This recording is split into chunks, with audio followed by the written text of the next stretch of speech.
गरुड़ पुराण अध्याय 23। मृत्यु के बाद आत्मा सबसे पहले क्या देखती है? कौन उसे यमलोक ले जाता है?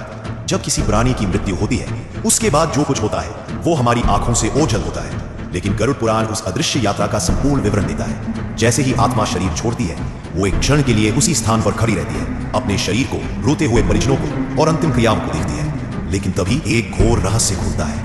आत्मा के चारों ओर एक कंपन शुरू होता है और वहां प्रकट होते हैं यमदूत। इनका स्वरूप कैसा होता है? गरुड़ पुराण बताता है, काले भयानक लाल आंखों वाले, लोहे के हथियार लिए हुए, उनके आने मात्र से पापी आत्मा थरथराने लगती है। लेकिन हर आत्मा को यमदूत नहीं ले जाते। पुण्य आत्माओं के पास आते हैं विशेष दिव्य दूत, जिनका स्वरूप शांत, उज्ज्वल और प्रकाशमय होता है।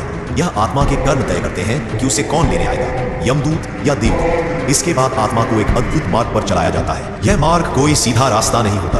यह 84 लाख योनियों के द्वार, भूतलोक, प्रेतलोक और विशेष कर्म भूमियों से होकर गुजरता है।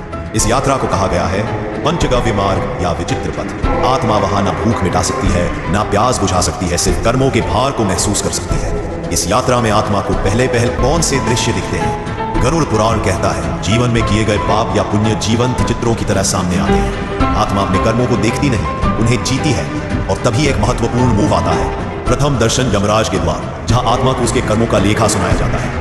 मृत्यु के तुरंत बाद आत्मा अकेली नहीं होती, उसे लेने कोई जरूर आता है, लेकिन वो कौन होगा ये हमारे कर्म तय करते हैं। इस पहले चरण की यात्रा ही तय करती है आगे आत्मा को नरक मिलेगा या पुनर्जन्म। इसलिए गरुड़ पुराण हमें सावधान करता है, मृत्यु के बाद की पहली यात्रा ही सबसे निर्णायक होती है। इसे हल्के में न ले। अगले अध्याय में जानिए आत्मा कैसे और क्यों नरक में भेजी जाती है, कौन तय करता है उसका कर्म। एक ऐसा विवरण जो यमराज की सभा का रहस्य खोलता है।